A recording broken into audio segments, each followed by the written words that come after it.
I lived in Sweden. I was there for 2 winters. And for those of you who don't know about Swedish winters, they are brutal. They're really cold and they're very, very dark. Sweden is so far north that there are some days where you only get a couple hours of daylight. You pretty much just go through the day dark all the time. The coldest I ever saw it was actually negative 26 degrees Celsius, which is really, really cold when you're out in the dark and in the snow for an extended period of time. But to help me battle the cold was I had a coat that looked like this. It has fur on the outside, absolutely just massive. Probably one of the most durable coats you'll ever see. It's called a fjällräven, which means Arctic fox, and you see those all over the place in Sweden. Here's the little symbol that, I don't know, it's kind of just their symbol that's really cool, a fjällräven. And also, to go along with this big old sturdy coat, I had a nice handy-dandy fjällräven hat as well to go with it. When it got super cold, you just throw this baby on and you're nice and toasty and you're ready to go and you're not cold at all, no matter how cold it gets, which is something super nice. Is if you go to Sweden in the wintertime, you can find some stuff that will keep you warm. But this hat is also super comfy, so even if you don't live in a place that's super cold, you should get it anyways just because it's super fun. Sweden is kind of an interesting place in that aspect of that it gets really cold and it gets very dark. One of the other things that really makes Sweden interesting is they eat a food that's called Surstromming, and they usually eat it up in northern Sweden. It's like this kind of pickled and fermented fish. I believe it's herring. They let it sit in these little tiny cans for like a year. I knew some people that would buy this Surstromming, this fermenting fish that's just in a super salty liquid. They would buy the can and they would keep it for another year until they would open it and eat it. And when you open it, it's actually illegal to open it inside of like an apartment building in some places, because if you open it, it makes the whole entire apartment building smell terrible, even if you just open it in one room. Like when you open it, like it is absurd. It's crazy what happens. Like it makes you start to gag, just the smell. So you have to open it up underwater. You have to open it in an outdoor space where it's not gonna make anything smell bad. It'll make your hands smell bad for like a week. I had some friends who really wanted me to try it, so they bought me and my friend a thing of Surstromming. They brought it out. They opened it up. They wanted us to eat just this. It's just this whole fish, just a fish without a head. And you open it up, and it is just, it's terrible. I pulled one of those fish things out, and I held it up above my mouth like this. I just put it in my mouth. I took a big bite, and it was honestly one of the worst experiences of my life. I couldn't even think. I started chewing. I started gagging. I was doing everything I could in my power not to throw up.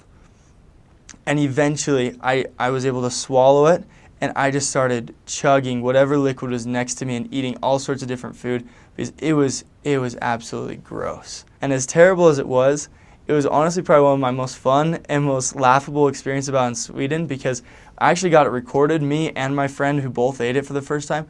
We recorded it both times, and it is hilarious to watch. So if you go to Sweden and it's the right time of year where they are selling Surstromming, I mean, just ask a Swede. They'll know where to find it and how to help you find it. But you need to try it because you'll probably gag. You might even throw up like lots of people do, but it will be a memory that you will never forget. And it's one of the most fun things about Sweden is just trying new things, being around good people, and getting a good laugh every once in a while. I actually got the opportunity to live in Sweden for 2 years, and here are some of the things I learned, and here are even some of the cool little fun things that I got while I was in Sweden. To start, I wanted to show these two little chicken guys. In Sweden, they're actually known for what's called the dalahäst, which is a horse version of what I'm holding. This is the chicken version. But this is actually hand painted, and they make them in a place called Dalarna, which is in like the very center of Sweden. And they're really special because they're kind of an icon in Sweden. Whenever you go there, or whenever you go to a tourist place, you can always see either these kind of painted chickens or the dalahäst, the horses, where you can buy them, and they're just a really fun thing that you can get. They're also just really pretty. I mean, being painted by hand, they are incredible. So at Christmas time, we all think about elves in America, and this is kind of like their little gnomes or their little elves that they have in Sweden. Around Christmas time each year, they bring these guys out as well as some candles. And they set these up around the house, and they have a 4-pronged candle that they have on their kitchen table, where it's kind of like a countdown to Christmas. So you have these to remind the kids that Christmas is coming and that Santa's kind of always watching. He has little helpers everywhere. They're called tomtar. But then the 4-prong candle that kind of goes with these and that is always on their kitchen tables is kind of a countdown to Christmas. So every Sunday, from the 4th Sunday before Christmas up to the Sunday right before Christmas or the Sunday that Christmas is on, they light one candle, and it's called Advent. So the first candle gets lit 4 weeks before, and then they blow it out after that Sunday. And the next Sunday comes around, they light the first 2 candles. So the first one again and the second one. Then the third week comes around, they light the first 3. And then when the 4th one comes, all the kids get super, super excited because they know Christmas is really close to coming and they can't wait. And that's like their favorite thing is to light the candles up each and every week as a countdown to Christmas. One of the last kind of fun cultural things about Christmas that we don't really have in the U.S., it's a drink. It's called julmust, and it's their kind of Christmas soda that they drink a ton over there. I can't tell you how much julmust I drank.